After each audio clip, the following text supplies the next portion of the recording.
Yeah, so we will jump into our next panel.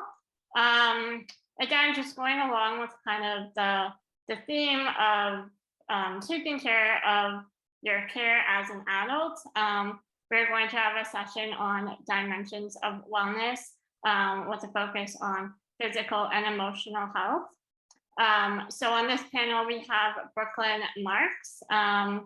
For those of you who don't know, Brooklyn was diagnosed with SMA.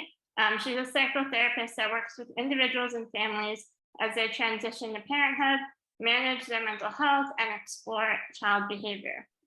We also have Felicia. Felicia was diagnosed with a neuromuscular disorder and is also a naturopathic medicine doctor. She has previously spoken about connecting the mind, body, and spirit and managing your mental health while living with a neuromuscular disorder. We also have Kyle on our panel today. Kyle has spinal muscular atrophy as well and has an interest in alternative medicine and therapies. And then finally, we're welcoming Melissa. Melissa graduated from Queen's University with a master's degree in physiotherapy after completing a joint bachelor's of physical and health education and bachelor's of science in biology. She is part of the neuromuscular team at Holland Bloorview Kids Rehab Hospital. So thank you for everyone for joining us today. Yeah, thanks everyone for being here. Turn that over. All right. Sorry, just getting my questions together here. So nice to have you.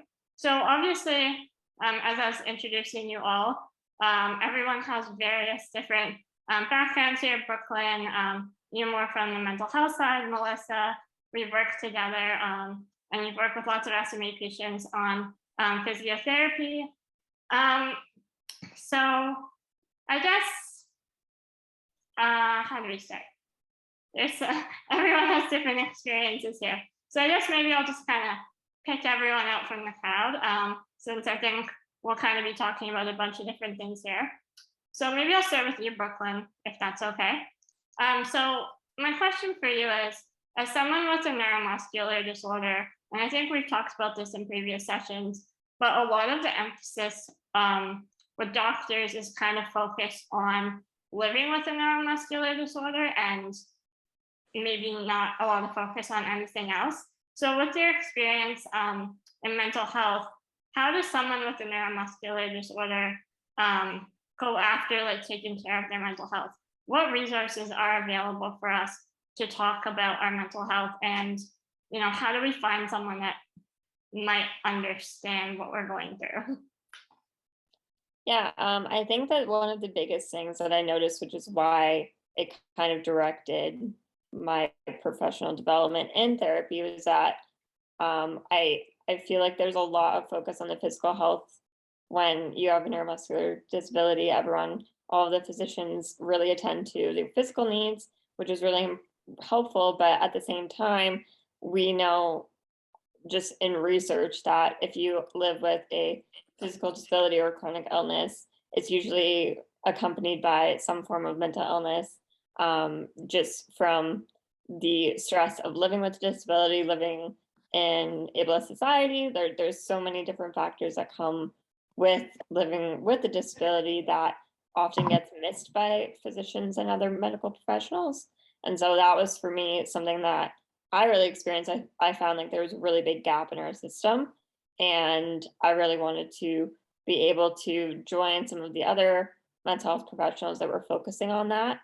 And I think in terms of resources and stuff, one of the biggest things that I've heard from so many people, and also rings true for me, was just finding community spaces where there are other people that are going through the same experience as you, similar, solidarity in those spaces, and finding different ways of dealing with it, different ways of looking at things, and also being able to connect with people about what therapists or other resources that they have found helpful. And I know for a lot of people in our groups and stuff that I've been a part of, something that's really helpful is finding someone that has lived experience. So having a disabled or chronic chronically ill therapists themselves who understand some of the base foundations of what that means, and can kind of relate on a different level.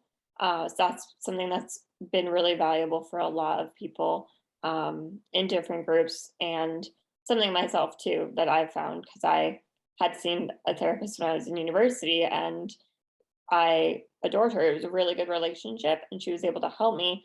But at the same time, there was always this underlying burden for me to have to explain all of the details of my life and have to explain how, I can't have a cup of tea at night to wind down because then I'd have to go to the bathroom in the middle of the night and have to explain all these little nuances that someone that doesn't have a disability just doesn't understand at a base level. And so it felt like more work for me to reach out. And I've heard that from so many people that it feels more effortful to have someone that doesn't have the same experiences or has experience or training that can indicate that for them and make them aware of those concerns. So that's something that I have found to be true across most of my communications with people. And I just think it's something that we really want to focus on addressing, not only the physical, but also the mental, because that is something that every single person who's disabled or chronically ill will experience at some point. Yeah, definitely. I think I've heard that a lot too, in like a lot of the Facebook support groups and everything. It's just sometimes people feel like they're educating their therapist or their mental health professional more than it's helpful to them. So do you have any and I don't know if you know the answer to this, but do you have any advice or resources for someone to find a therapist or a mental health professional that might actually have experience with disabilities or chronic health? Yeah, so Psychology Today is a website that is kind of the standard for if you're going to find a therapist, that's somewhere that is really helpful to go to. And you can specifically type in there, or they have like filters for searches and stuff, and see who works in the field that focuses on disability or chronic illness. It can also be helpful. I'm pretty sure there's different like independent living centers that have resources for local therapists that are in their area, or virtual therapists, because virtual is usually a lot more accessible for disabled individuals. And so that's something too to check in with your local resource center to see if there's anyone in your area. But I know there's, even in Toronto, like there's quite a few disabled therapists that do a lot of virtual appointments and stuff. So yeah, I would check with your local independent living resource center. And also just like today, psychologytoday.com is a good place to start. And word of mouth too. I know for a lot of people in our community, we access things through, so similar to earlier in this earlier session, we had talked about like doctors and medical physicians, and being able to kind of talk to people that have already been through that process. And so a lot of people get referrals through word of mouth and hearing that one of their disabled friends has seen someone that they really found to be helpful and have good insight. So I would say that those three are kind of the main three that I would start with. Awesome. Thank you for that. And Melissa, I just want to jump over to you if that's okay. We were just in a past session about navigating the adult healthcare system. And I think one of like the key themes is that, when people leave Sick Kids or they leave Bloorview, they no longer have access to these physiotherapists and these OTs that they once had continuous access to.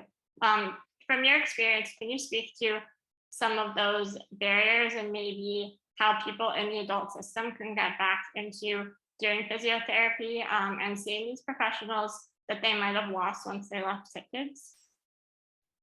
Yeah, for sure. It's definitely tricky in the adult world to find therapists. I think in pediatrics, it's so well set up that you can go to one spot and you have your whole team of therapists available. It seems like in a lot of the adult centers that isn't set up. the same way, which makes it definitely much more challenging to find the right therapist. The other thing I've heard from a lot of people is when they're looking for a therapist in the community, it's hard to find somebody who is aware of neuromuscular conditions and is comfortable working with neuromuscular conditions, because it is a bit different. And I've talked to a couple of physiotherapists as well who said they don't see a lot of clients with neuromuscular just because they don't know what to do, and they're a little bit nervous about that, which is unfortunate, because I think there's a huge need for more therapists in all across Canada that are kind of trained in working with adults with neuromuscular conditions, because I think in the future there's going to be a lot more people looking for therapy. So I think in terms of moving to the adult world, can be very difficult to find someone who is close to you and convenient to be able to continue to see for service. But a lot of therapists are very happy to take on new clients and to learn new information. So it's maybe about trying to give them a heads up and some resources. And most therapists will actively go and look out for some more of the evidence-based protocols and what they can be doing as well. So I think at this point in the community, it's best to try and find a good fit. So someone who's maybe close to you or that you have a good connection with, that's willing to reach out to maybe some of the children's treatment centers and get some background information so that they are kind of up to date on what to do in terms of therapy. Did I answer that question? I'm not sure if I'm missing anything. Yeah, definitely. So if someone was finding a physiotherapist in their community, is there anything that you recommend, like advice to give these new physiotherapists if they're working with someone with a neuromuscular disorder? Yeah, I think the easiest spot to reach out to would be a therapist who either works in pediatrics already or works with other neuromotor conditions like strokes, because they tend to have clinics that are a little bit more set up towards working with people with different abilities and might have a stronger background to begin with. In terms of what to tell the therapist, a lot of it is very goal-based and kind of client-driven. So if there's a particular thing you want to work on, it could be strengthening, could be range of motion, you can explore that with the therapist. And a lot of times, as soon as they know the diagnosis, a therapist will usually go out and look up some of the research, so they'll know if there's anything they shouldn't be doing. But you can also tell the therapist that they're welcome to reach out to some of the children's treatment centers, because a lot of the therapists there are very happy to coordinate with other therapists in the community to pass on some of the information. And Muscular Dystrophy Canada is a great resource too. So it's nice to be able to present to the therapist like, hey, you could look at this resource. There's people here that might be able to help if you have any questions specific to this diagnosis. And my next question, and maybe this is kind of a joint answer between Melissa and Felicia, but I actually just started with a physiotherapist who started not only doing stretching with me, but also acupuncture. Is there kind of ways that we can kind of mix physiotherapy with like naturopathic methods? And I guess, what are your thoughts on that for helping with neuromuscular disorders? I can start. I think it's great to have a whole team of people helping, because we want to treat the whole body. It's not just about getting your muscles moving, it's about making sure that they are set up to move their best. So a lot of times having all these different allied health professionals is very valuable, because it can set the stage to be in the best position to be able to work towards your goals. So I'm sure we could hear a little bit more from the naturopath side. But to be able to have the flexibility or be pain-free, or to have kind of the best base to start working with, I think is ideal. And I think a lot of times that comes from a variety of different professions and seeing what works best for you. Yeah, Felicia, do you have anything to add to that? Yeah. I'll probably echo a lot of what Melissa said. Acupuncture is just another modality to kind of treat the whole body. And you'll often find sort of naturopaths and physiotherapists and osteopaths all sort of working together in multidisciplinary clinics. So it's great to kind of have that different approaches to address the same sort of issues. And yeah, the more you can have in there, the better. And yeah, acupuncture can be super effective. And I find it's getting to be more well known that that's an option as well. So it's great to have that as well.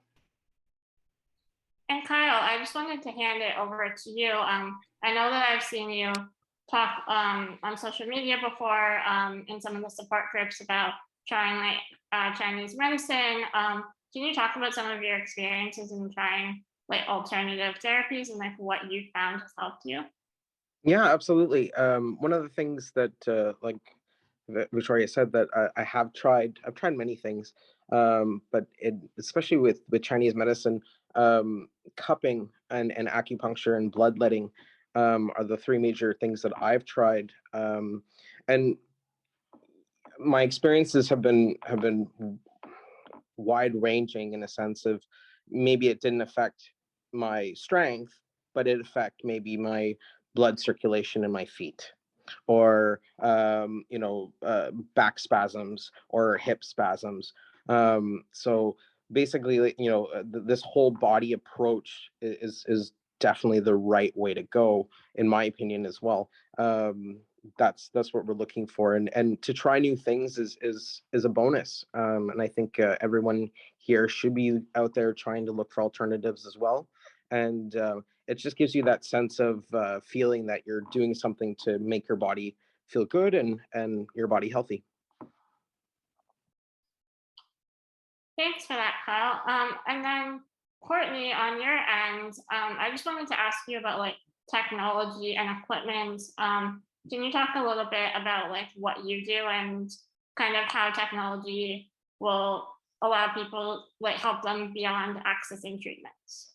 Of course, yeah. So I work for Muscular Dystrophy Canada, and I am a service specialist in Ontario.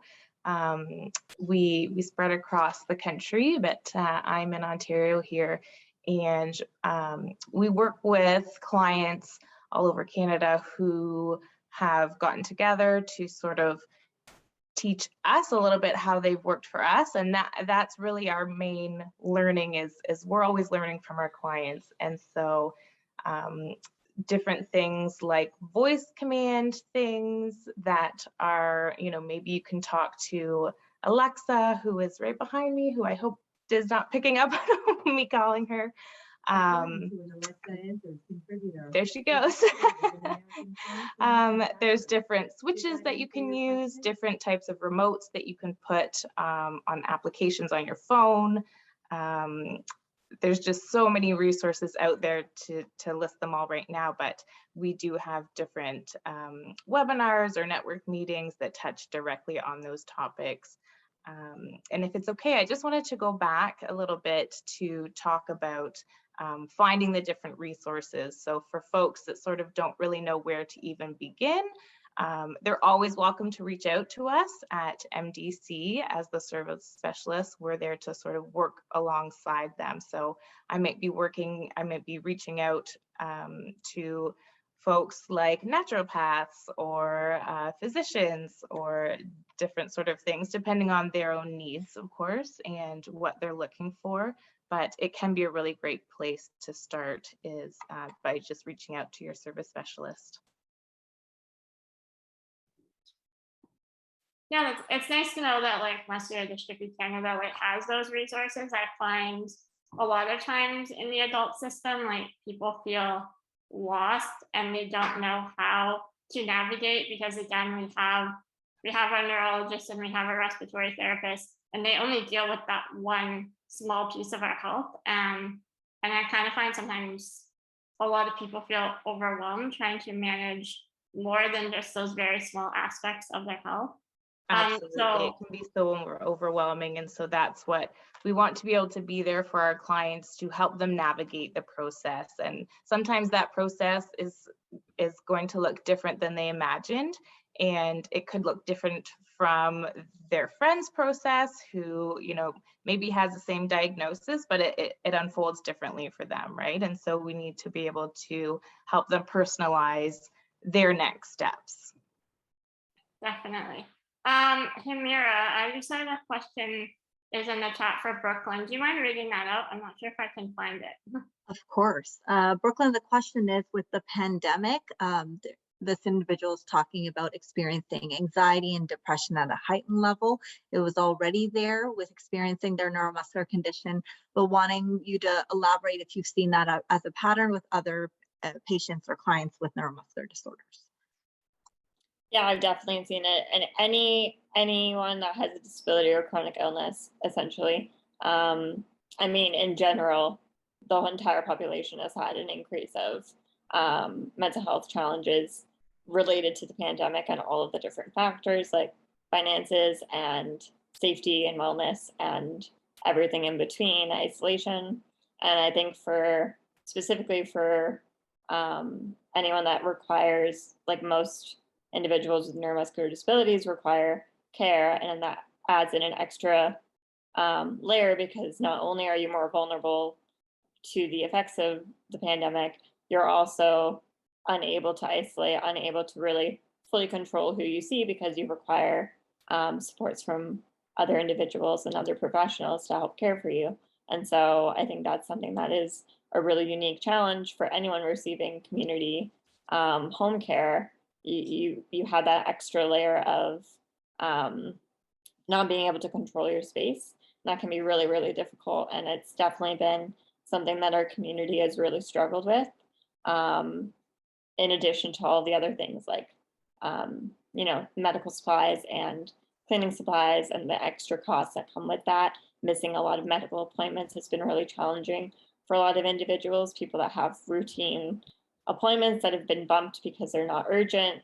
Therefore, they, are unable to get things like acupuncture or other, treatments, physiotherapy, and that will complicate their own medical health as well, lead to more pain, lead to more struggles. So it's definitely something that has been very prominent with the pandemic, and it hasn't necessarily gotten any better. And I think it's just been talked about less now as things start to open up. But opening up as well is also another thing that's been a big challenge, where people are feeling more nervous to go out and try and get back to this normal life that everyone's talking about.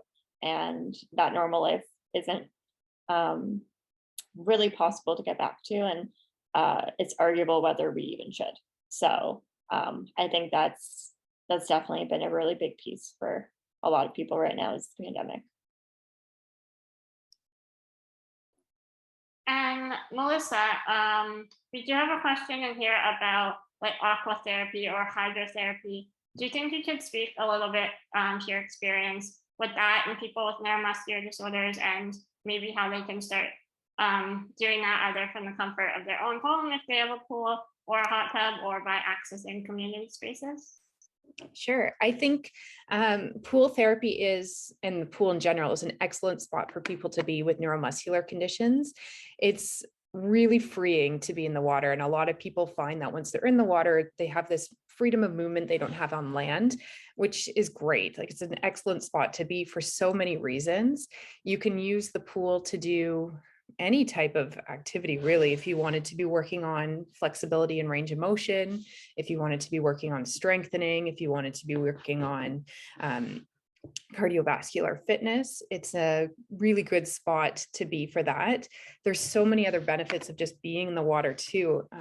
It can decrease pain because of the pressure of the water. It's almost very similar to wearing a compression stocking in terms of like swelling and edema. So that's nice. Being in the water can help you sleep better. It can help you feel better. It can help work on improving breathing. So I 100% support hydrotherapy. I think it's a great, great tool for people. In terms of kind of getting started, if you have a home pool, sometimes it might be nice to reach out to a therapist and get an idea of a pool program of what you can be doing, taking a look at your specific goals and taking a look at the setup and the equipment you have to kind of start with some activities. A lot of communities have warmer water pools. And I know in Toronto, you can look up a list of places that do have like the warm water therapy pools. And those are usually great places to be because they often have better accessibility set up, and the warm water is much easier to move in and more relaxing, and you're not spending your energy kind of shivering and trying to stay warm. I think there's, through the Canadian Aquatic Rehab Institute, so CARI, CARI, is a great website to be able to find some therapists that are trained in pool therapy as well. And they're also very good to be able to reach out to and find facilities that might be in your area or therapists that might be in your area that can help put together a program to get you started. But the pool is a great spot to be. So you can go with friends, you can go with your family, you can work out with peers in the water, which is nice. And I think most bodies can learn how to swim too. So in terms of like lifestyle activity, it's really a great spot for sure. Definitely. Thank you for that, Melissa. I love doing pool therapy. I think, like you said, it's such a freeing experience to be in the pool. And I think that if you're able to find a physiotherapist who can maybe show either your caregivers or your support workers or your family members some of those techniques, I don't think it's something that you have to necessarily continue working with a physiotherapist every session. In my experience, like Melissa or any other physiotherapist has been able to show me exercises, and then I can carry them out on my own time. So that's really helpful. I guess my next question, I want to open it up to the panel, to everyone. My question is, how do you find, I guess, the time, or what advice do you have for someone to be able to manage all these other aspects of their health? Because as someone with a neuromuscular disability, I sometimes find it very overwhelming. I already have specialist appointments. I already have a full-time job. It's really, really hard sometimes to find the time to fit in taking care of my emotional well-being and doing regular physiotherapy and taking care of all these other aspects of my body that are not just my SMA. So I guess if anyone wants to jump in, do you have any advice for people feeling a little overwhelmed with everything that they have to take care of? Sure. I can jump in first about the physio piece.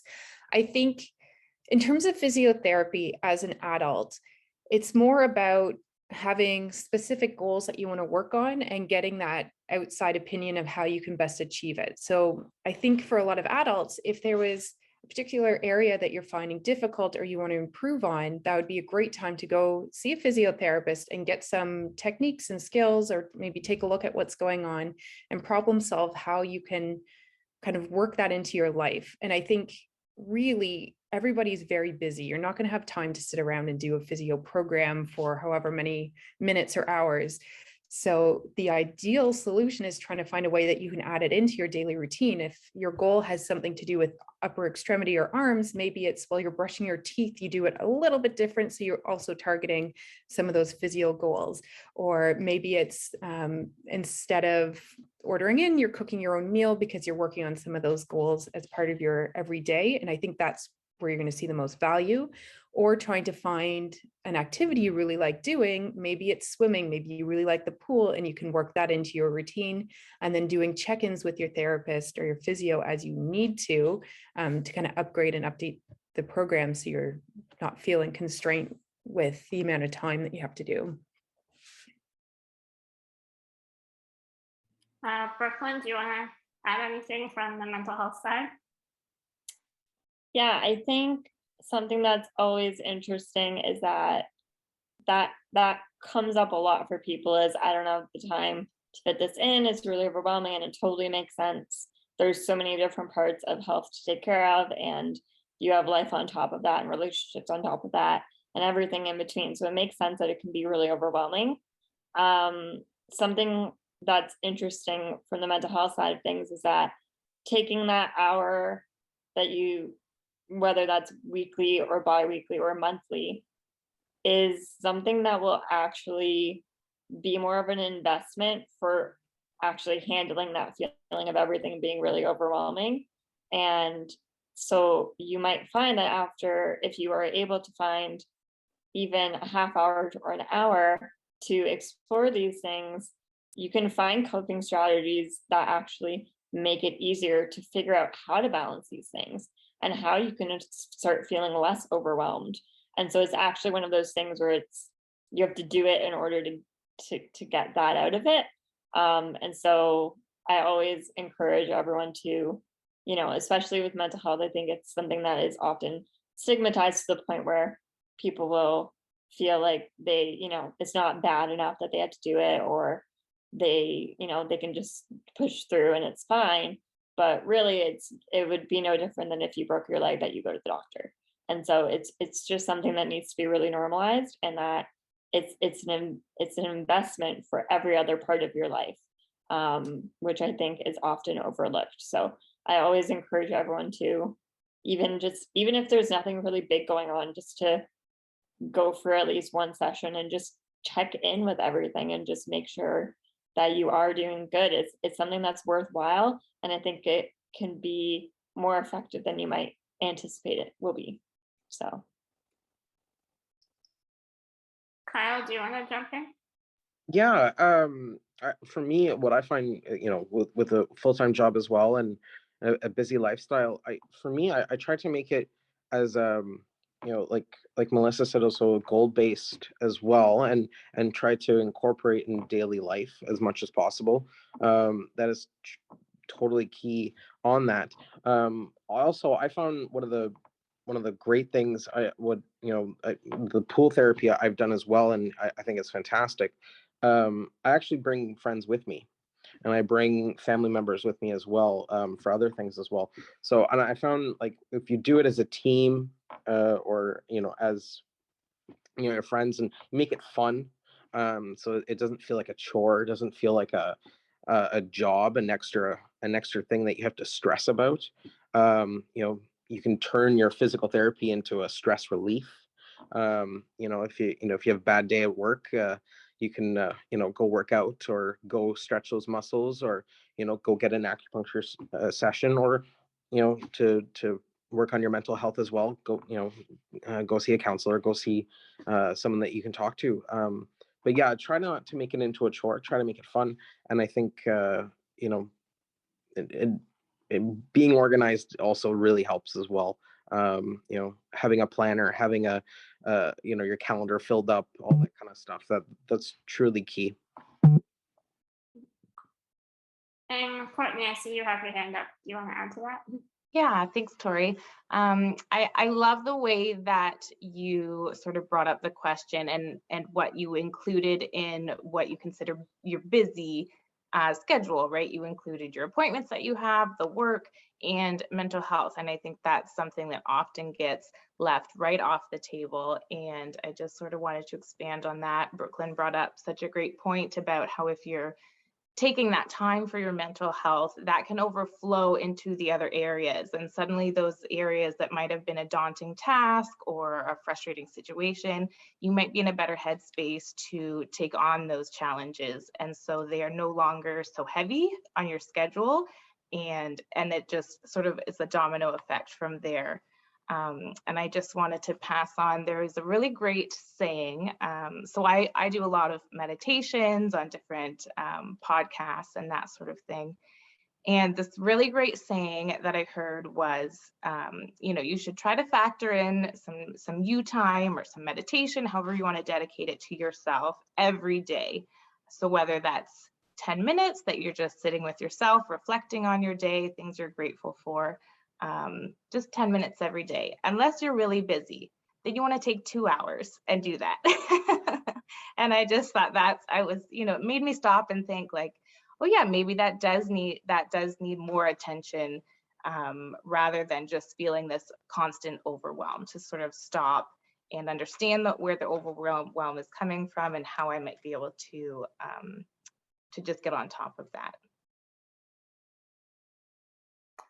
Thank you for adding that, Courtney. I think all of that is really important. I think it's so important, for anyone to take care of their mental health and take time for themselves. But I think it's especially important for those of us with SMA, or those of us with disabilities who have constant, support staff, and we're always working around other people's schedules. Sometimes it feels like we never have time to ourselves and that we're always interacting with medical professionals or care attendants or our family who's taking care of us.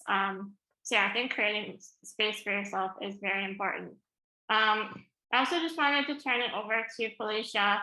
We have a few questions for you. I think one, people are wondering if you are accepting patients, and I was also wondering if you could speak a little bit more to what you do and maybe how naturopathic medicine could benefit someone with a neuromuscular disorder. Yeah, absolutely. Thanks. I am accepting patients currently. I have a practice in Hamilton as well as Burlington. So yeah, seeing patients at both locations, virtually and in person. In terms of naturopathic medicine and how it can benefit someone with a neuromuscular disorder, myself, I got into the field just because I noticed the huge benefit of seeing a naturopath. And what I really like about naturopathic medicine is it's kind of like having a good primary care provider. So in the last talk, there was lots of discussion around making sure you have a family doctor who kind of follows you from when you're diagnosed on, so that you kind of have that consistent care. And I find a naturopath can provide that as well. And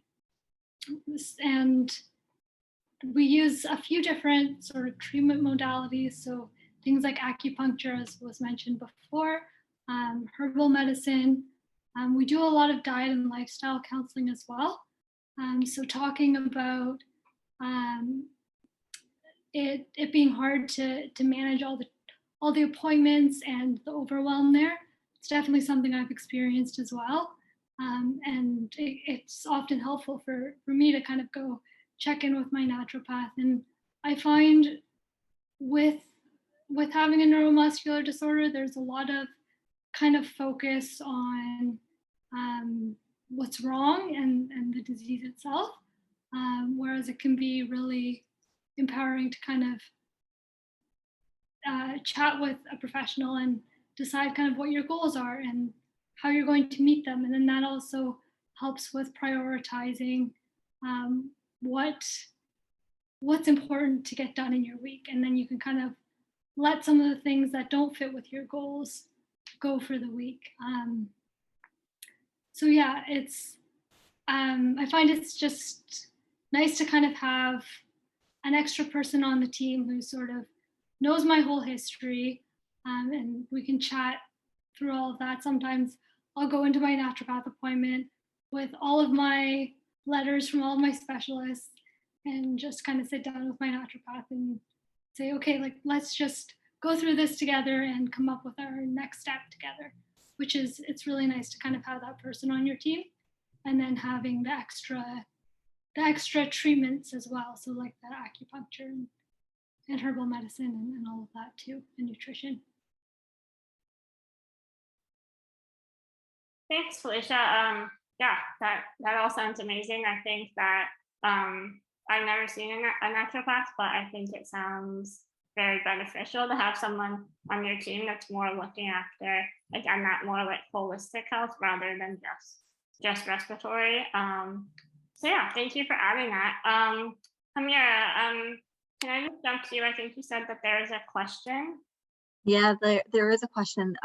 A lot of people are really appreciating this conversation, thinking about wellness and management of neuromuscular disorders in a holistic way. And oftentimes they also they're mentioning that the gap is in terms of management of pain and management of fatigue.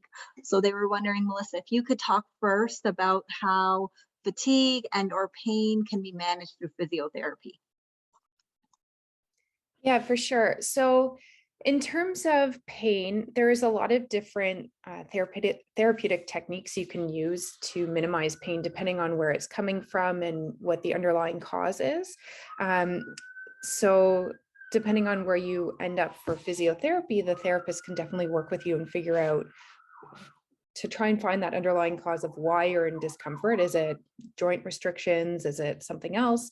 And see if there's a way to target that specifically with some activities or exercises. And like I was saying before, the pool is also a great spot to manage pain because of some of the properties of being in the water. Can be very helpful with that. And in terms of fatigue, that's another very big, important thing to kind of look at and work with, is figuring out how much in your life is, how much you're able to do before burning out, because you want to be able to do all the activities that are important to you. And a physiotherapist can help figure out, okay, what are you going to do to conserve some energy so you can do the most important things in your day? Or are there some other activities we can be doing to build some strength or build some endurance that might help with your long-term goal of being able to accomplish whatever tasks it is? So it's very specific to the person and very specific to your life and what you're doing and what you want to be able to do.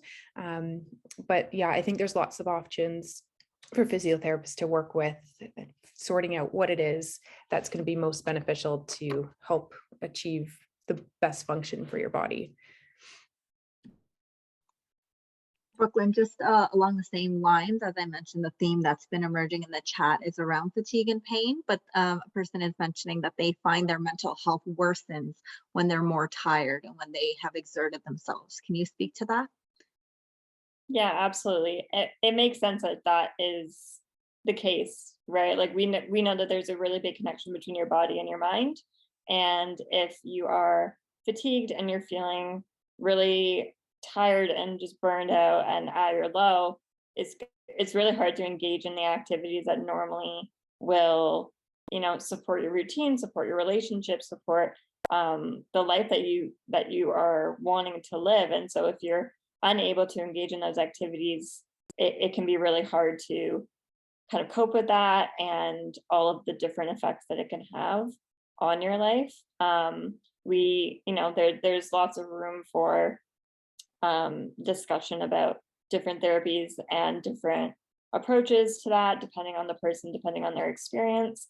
But a lot of it is grounded in acceptance strategies, DBT, doing meditation, mindfulness, and trying to find a way to acknowledge it and also be able to coexist with it, because it's a reality that is the case where if you have a neuromuscular disability, odds are you're going to be a lot more fatigued, and you're going to really have to, as Melissa said, kind of like choose what you really want to engage with and choose where you're going to use that energy and what areas of life you can conserve your energy and other areas. And the same goes for emotional well-being as well. We really want to make sure that you are still engaging and still being active in the areas that you are most comforted in and that you get the most energy from, while also recognizing that there's going to be really tough days and kind of how to navigate those when they come up. Thanks, Brooklyn. So we have about 3 minutes left. I just wanted to ask, I feel like in the adult system, a lot of the barriers to navigating mental health services or physiotherapy or naturopathic services, a lot of it's like financial barriers, because we don't have the same kind of access to funding that we did in the pediatric system. So Courtney, I don't know if this is a question for you or if anyone wants to jump in. Is there any financial resources to be able to access these services as an adult with a neuromuscular disorder? Yeah, I'm happy to get the ball rolling with this one.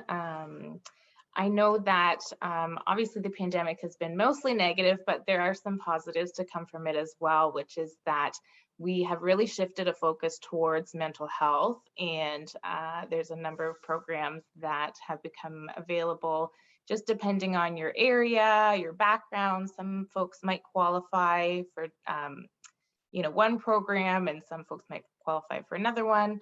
And it's just about looking into what's available out there. And as a service specialist, I am always trying to gather this information. So that I can pass along to my clients. So definitely reach out to me or your service specialist, and we can help you either look for that if we don't have the information for your area specifically.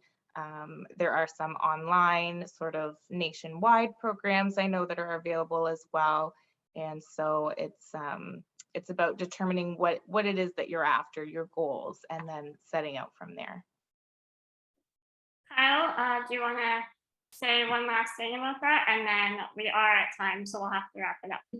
Yeah, a lot of people forget that a lot of the city municipalities have a great, if you're on ODSP, if you're on low income, they have low pricing for activities, and they do in some cases, in some municipalities, they do have like water programs, they do have fitness programs, they do have rehab programs. So it's really going there and asking a lot of questions, and because you'd be surprised how many support programs there are out there for people with disabilities. Thanks, Kyle. I actually never thought about that as a source of funding. So thank you for adding that. And thank you so much to all our panelists for joining us. This has been a great session.